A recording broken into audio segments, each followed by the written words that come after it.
तब्दीली के साथ बदलते भारत की शान।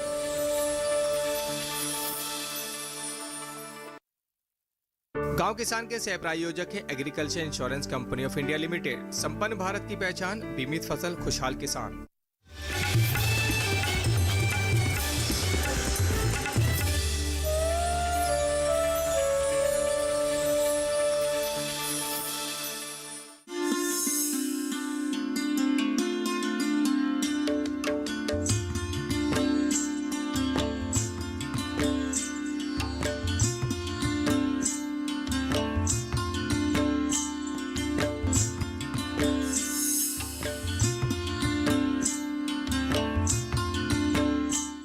नमस्कार, आप देख रहे हैं दूरदर्शन किसान। कार्यक्रम गांव किसान में आप सभी का स्वागत है। मैं हूं मोनालिसा। इस कार्यक्रम में हम आपके लिए अलग अलग सेगमेंट के माध्यम से कृषि और पशुपालन से जुड़ी हुई महत्वपूर्ण जानकारियां लेकर आते हैं। आज इस कार्यक्रम में खेती किसानी में जहां हम बात करेंगे कच्छ में हो रहे खारेक यानी खजूर की खेती के बारे में, तो वहीं हमारा पशुधन में बात होगी मुर्गी पालन की। साथ ही कामयाब किसान में मिलेंगे गुरुग्राम में रहने वाली एक सफल महिला उद्यमी से। तो आइए शुरू करते हैं आज का ये कार्यक्रम।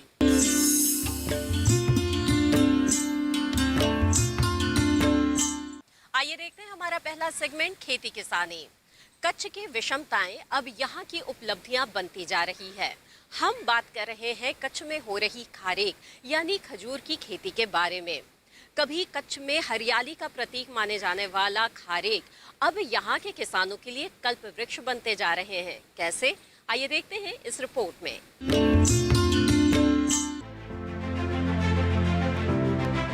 कच्छ के खारी पानी और लवणीय मिट्टी में किसान मीठी खारेक यानी खजूर पैदा कर रहे हैं। हालांकि यहाँ वर्षों से खारेक का उत्पादन हो रहा है, लेकिन किसानों ने आधुनिक जानकारियों से इस उत्पादन में बेतहाशा इजाफा किया है। इसीलिए कच्छ के इस कल्प वृक्ष को वहाँ की अर्थव्यवस्था का मूल माना जा रहा है।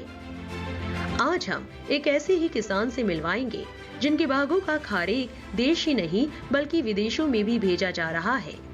खारेक के बगीचे में चहलकदमी करते और कामगारों को निर्देश दे रहे ये है किसान हरीश भाई ठक्कर। हरीश भाई करीब 1200 एकड़ भूमि में खेती कर रहे हैं, जिसमें कई तरह के फल और सब्जियां शामिल हैं। इनके खारेक के बाग में कई किस्मों के पौधे लगे हुए हैं। वो बताते हैं कि एक पौधे से करीब 3 साल बाद फसल मिलनी शुरू हो जाती है। पहली फसल में करीब 15 किलो तो दूसरी में 50 किलो फसल मिलती है। इस तरह से ये आंकड़ा बढ़ता जाता है और एक बार में 200 किलो तक पैदावार मिलने लगती है, जिससे बाग में किसान की पैदावार के साथ साथ आमदनी में इजाफा होता जाता है। इस तरह से एक पौधे से औसतन 20 से 22 हजार का मुनाफा लिया जा सकता है। हम खेती में मैंगो, कमलम फ्रूट, खारेक, स्ट्रॉबेरी और ये जो फ्रूट सारे जो कच्छ में हो सकते हैं वो सारे फ्रूट हम यहाँ लगाते हैं। और सारी जात का वेजिटेबल, ब्रोकोली, कलर कैप्सिकम और ये अभी टमाटर भी लगाया है। वो टमाटर को ग्राफ्टिंग किया है बैंगन के ऊपर। और जो अभी ये हम खारेक का है जो वो हम ये 8 साल का पौधा है जो सामने दिखता है, वो उसको 8 साल पहले हमने लगाया था। ये यूके से इंपोर्ट करके पौधा लगाया है। 30 फुट बाई 30 फुट एक प्लांट को 900 फुट जगह दिया है। और इसका पहले साल मेरे को 15 किलो प्रोडक्शन मिला, इसके बाद 50 किलो मिला। अभी 5 साल के बाद इसको 250 किलो तक मिल सकता है। और इसको हम भेज रहे हैं, अभी ये बांग्लादेश भेज रहे हैं। उसको है अभी क्या कि पहले मेरे को मंडियों में भेजना पड़ता था, फिर साहब ने जहाँ जिसको एपीएमसी बंद हुआ और जो किसान को जहाँ भेजना है वहाँ हम भेजने का स्टार्ट किया, तो मेरे को पैसा ज़्यादा मिलने लग गया। कि अभी देखो अभी 2 साल से हम बांग्लादेश भेज रहे हैं। यहाँ से हम बांग्लादेश बॉर्डर के भेजेंगे, वहाँ से ढाका मंडी में जाएगा बांग्लादेश, तो मेरे को वहाँ का रेट अभी मिल रहा है 10 किलो का बॉक्स बनाते हैं कैरेट, 800 रुपये से 1500 रुपये का कैरेट का प्राइस मिल रहा है मेरे को। ये खारेक बरई इजरायली वैरायटी बोला जाता है और वो 1 एकड़ में 50 प्लान लग रहे हैं। 30 बाई 30 फुट पे लग रहा है। एक प्लान को 900 फुट जगह चाहिए और वो फर्स्ट साल में है जो वो 15 किलो देगा, मतलब 3 साल के बाद फर्स्ट क्रॉप आएगा तो 15 किलो देगा। फिर चौथे साल 50 किलो आएगा। 6-7 साल में 200 किलो तक फ्रूट आता है तो वो किसान को 70-80 रुपया मिलता है, तो 20-22 हज़ार की एक पौधे की इनकम हो जाती है। और जो एकड़ में 50 पौधा लगता है उसका खर्चा भी ज़्यादा है, पानी की रिक्वायरमेंट भी ज़्यादा है, मगर किसान को ये इनकम बहुत बड़ी हो जाती है। और कच्छ में नहीं, अभी तो ये पूरा हिंदुस्तान में खारेक होना स्टार्ट हो गया है। हर जगह खारेक लोग लगा रहे हैं। कच्छ की बदलती तस्वीर में कृषि विज्ञान केंद्र की बड़ी भूमिका है। यहाँ के विशेषज्ञ समय समय पर किसानों को नई जानकारियों से अवगत कराते रहते हैं, जिससे कच्छ अब बागवानी के लिए जाना जाने लगा है। खजूर यहाँ की मुख्य फसल है और उसमें ये जो खजूर है, ये आप बात करें ज़्यादा TDS पानी वाले, तो यहाँ करीब 5000 TDS में भी ये खजूर हो सकता है। हाँ, इसको पानी की आवश्यकता ज़रूर ज़्यादा होती है, लेकिन इसमें ये खारे पानी में भी हो सकता है। और दूसरा, इसका उत्पादन की बात करूँ मैं तो ये करीबन एक पौधा 100 किलो, 120 किलो, कई पौधे 150 किलो तक इसमें उत्पादन होता है। और इसकी आमदनी की बात करूँ तो मैं एक पौधे से भी किसान कम से कम इसमें 8 से 10 हज़ार रुपये कमा लेता है। विषमताओं में भी आसान राह निकालकर कच्छ के किसान खारेक में उत्पादन में अपनी अनूठी मिसाल पेश कर रहे हैं, जिससे खारेक के लिए देश में आत्मनिर्भरता तो बढ़ ही रही है, साथ ही पड़ोसी देशों में निर्यात कर आय में बढ़ोतरी भी हो रही है। तो देखा आपने किस तरह से कच्छ के किसान खारेक की खेती करके आत्मनिर्भरता की ओर बढ़ रहे हैं। इसी के साथ कार्यक्रम गांव किसान में वक्त है एक छोटे से ब्रेक का। हम जल्द हाजिर होंगे। आगे हम बात करेंगे मुर्गी पालन के बारे में अगले सेगमेंट हमारा पशुधन में। आप बने रहे दूरदर्शन किसान के साथ।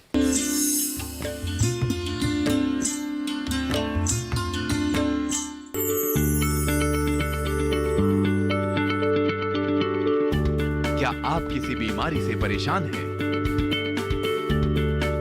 चाहते हैं डॉक्टर की सलाह? तो हम हैं आपके साथ। बताएंगे आपको जीने की राह। समस्याएं आपकी, समाधान देश के मशहूर विशेषज्ञों के। घर बैठे बात करें देश के जाने माने डॉक्टरों से। हमारे लाइव प्रोग्राम स्वस्थ किसान में हर शनिवार शाम 6 बजे से 7 बजे तक। खुशहाल होंगे खेत, पशु रहेंगे स्वस्थ, सरकारी स्कीम का होगा लाभ, जब एक्सपर्ट्स का मिलेगा साथ, आपके सवाल विशेषज्ञों के जवाब, सिर्फ एक फोन कॉल की दूरी पर। देखिए किसानों का अपना प्रोग्राम हेलो किसान, सोमवार से शुक्रवार शाम 6 बजे से सिर्फ दूरदर्शन किसान पर।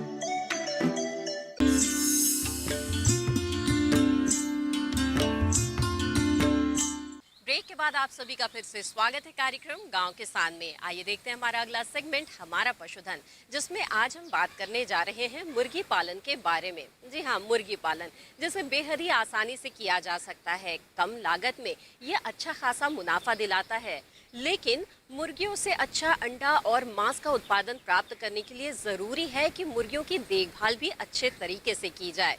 उनके आवास की व्यवस्था, उनके खान पान की व्यवस्था अच्छे तरीके से होना बेहद ज़रूरी है। तो आइए जानते हैं मुर्गी पालन के बारे में और मुर्गियों की देखभाल के बारे में।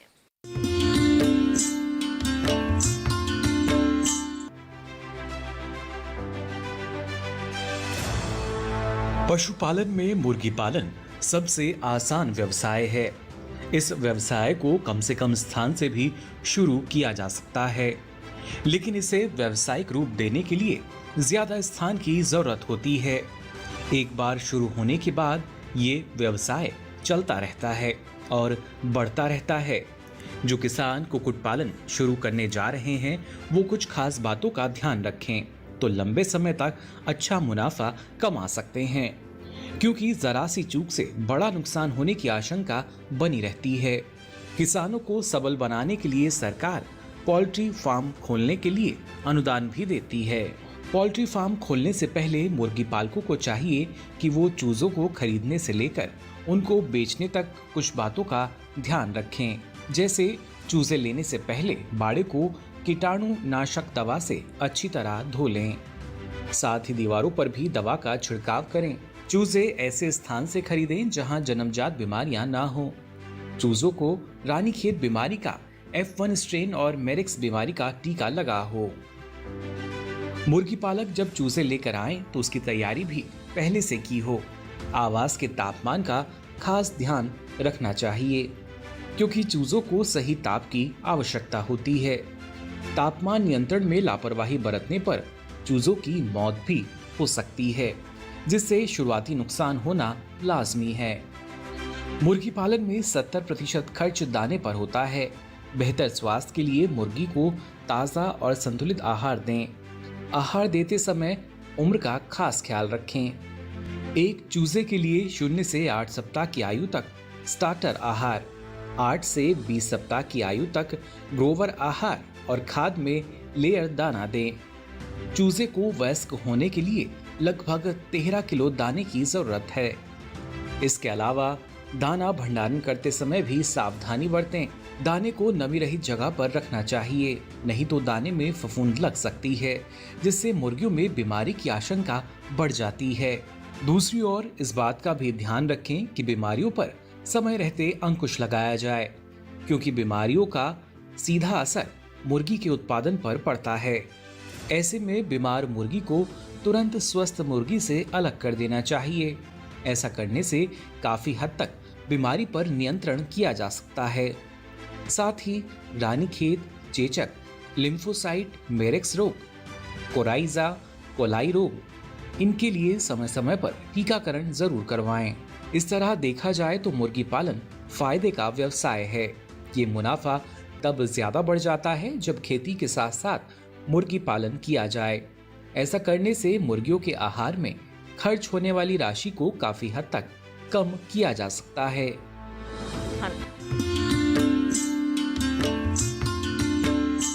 पशुओं से अधिक उत्पादन प्राप्त करने के लिए जरूरी होता है मौसम के अनुसार उचित पशु प्रबंधन। तो आइए देखते हैं क्या कहता है इस माह का पशुपालक कैलेंडर। पशुपालक कैलेंडर। सितंबर माह में ध्यान देने योग्य बातें। सितंबर माह में पशुओं को दिन के समय धूप से बचाने की समुचित व्यवस्था करें। पशुओं को रात के समय ठंड से बचाने के लिए छप्पर इत्यादि के नीचे बांध कर रखें। चारागाह व बाड़े की साफ सफाई का विशेष ध्यान रखें। फर्श चूने के घोल का छिड़काव करें। बाड़े के आसपास गंदा पानी एवं गंदगी एकत्रित न होने दें। परजीवी नाशक दवा या घोल अवश्य पिलाएं। परजीवी नाशक दवा को हर बार बदल बदल कर उपयोग में लाएं। नजदीकी पशु चिकित्सालय में जाकर गोबर की जांच अवश्य कराएं। मेमनों को इंटेरोटॉक्सीमिया रोग का टीका लगवाएं। कोलिबेसिलोसिस, साल्मोनेलोसिस, कवक फफूंदी, गलघोटू एचएस और लंगड़ी बुखार यानी बीक्यू के टीके पशु में अवश्य लगवा लें। रोग होने पर पशु चिकित्सक से तुरंत संपर्क करें। पशुओं में हरे चारे के अधिक सेवन से संबंधित समस्याओं से बचने के लिए पशुओं को बार बार खुले में चरने के लिए ना भेजें। हरे चारे के अधिक सेवन से पशुओं में दस्त की समस्या हो सकती है। संक्रमण से बचाव के लिए हरे चारे या ड्रेन के साथ लवण मिश्रण दें। हरे चारे के साथ सूखे चारे को मिलाकर खिलाएं।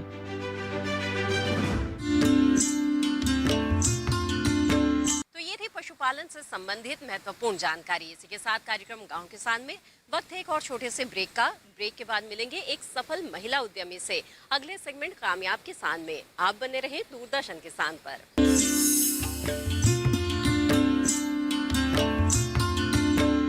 जानेंगे क्या है किसानों का हाल।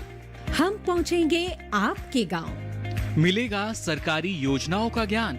जब लगेगी चौपाल, देखिए चौपाल चर्चा सोमवार से शुक्रवार सुबह 9 बजे सिर्फ दूरदर्शन किसान पर।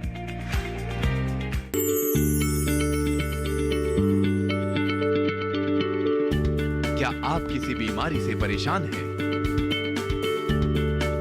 चाहते हैं डॉक्टर की सलाह? तो हम हैं आपके साथ।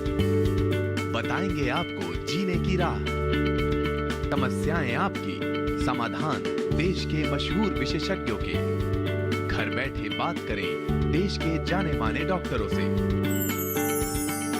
हमारे लाइव प्रोग्राम स्वस्थ किसान में हर शनिवार शाम 6 बजे से 7 बजे तक।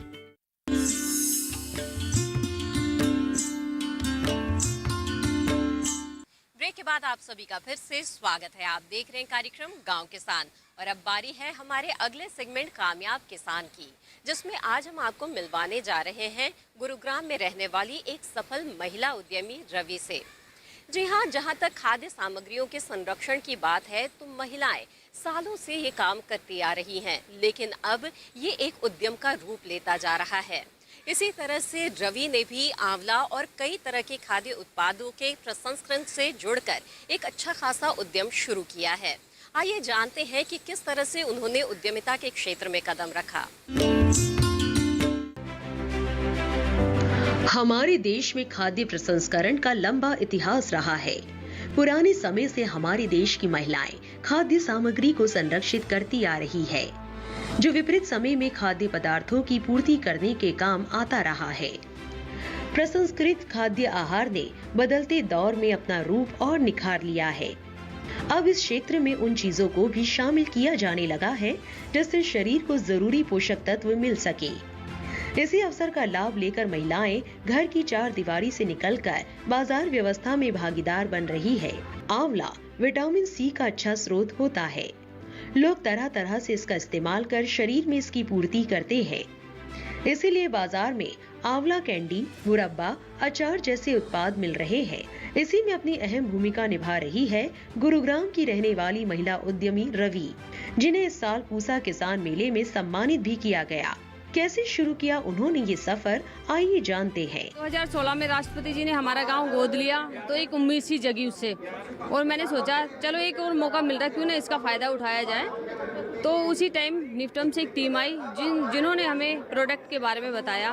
तो इतना रिस्क नहीं लिया, पता नहीं बच्चे हैं क्या करेंगे, कुछ आता है, कुछ नया सीखने को मिल गया, कोई बात नहीं। फिर मैंने उसी के अंदर ही NRLM से जुड़ने का एक मौका मिला, जिसे मैंने राष्ट्रीय आजीविका मिशन, उसमें अपनी बचत इकट्ठी करना और उसको लोन के बारे में मेरे को पता लगा। फिर मैंने KVK से जुड़ने का एक 2019 के अंदर KVK से जुड़ने का मौका मिला और मैंने मूल्य संवर्धन की ट्रेनिंग ली, जिसमें आंवले के सभी प्रोडक्ट बनाने सीखे, जैसे कि आंवले के लड्डू, मुरब्बा, कैंडी में 2-3 वैरायटी थी। जैसे इसमें कलर और कोई केमिकल जोड़ने मतलब डालने की ये बारे में नहीं बताया गया। रवि जी आंवला उत्पाद के साथ साथ बाजरे के लड्डू, अलसी के लड्डू, बेसन और सोया के लड्डू भी बना रही है, जिससे लोगों को जरूरी पोषक तत्व मिल सके। और लड्डू हमारे बाजरे के जो किसान हैं, बाजरे की जैसे रोटी नहीं बना पाते, नहीं खा पाते, बच्चों को पसंद नहीं आता, तो मैंने सोचा क्यों ना मैं अपने बाजरे के लड्डू ट्राई करती हूँ। तो मैंने उसमें बाजरे के लड्डू ट्राई किए, अलसी के लड्डू ट्राई किए और मूंग के लड्डू ट्राई किए, बेसन के लड्डू, गूंद के लड्डू और सोया के लड्डू, और इसी प्रकार सोया नेट और अचार और जूस और सुकैस वगैरह, जैम, पापड़, ये सब चीज़ें बनानी वहाँ पर मैंने ट्रेनिंग ली उनकी। और अब मेरा एक यही सपना है, जो महिलाएं गांव से बाहर नहीं जाना चाहती हैं, और उसके लिए मैं सोचती हूँ कि मैं अपना एक और अच्छा काम शुरू करूँ, जो सब गांव से नहीं जाती महिला, उसको मैं वहीं पे गांव में काम दूँ उसके लिए, और अपना उत्साह बढ़ाऊँ। और लोग मतलब एक उम्मीद इससे भी जगी मेरे को, जब गांव वाले हमारे जब स्टेशन बना सकते हैं तो महिलाएं घर में बैठकर क्यों ना कुछ काम नया कर सकती है। महिलाएं अगर अपनी इच्छा शक्ति को मजबूत कर ले तो अपने रास्ते भी खुद बना सकती है और अपनी मंजिल भी खुद पा सकती है।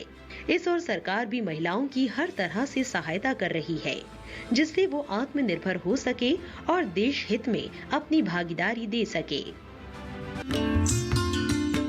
ये था आज का गांव किसान कार्यक्रम। आज के कार्यक्रम में दी गई जानकारियां अगर आपको पसंद आई तो आप इस कार्यक्रम को दोबारा देख सकते हैं दूरदर्शन किसान के YouTube चैनल पर।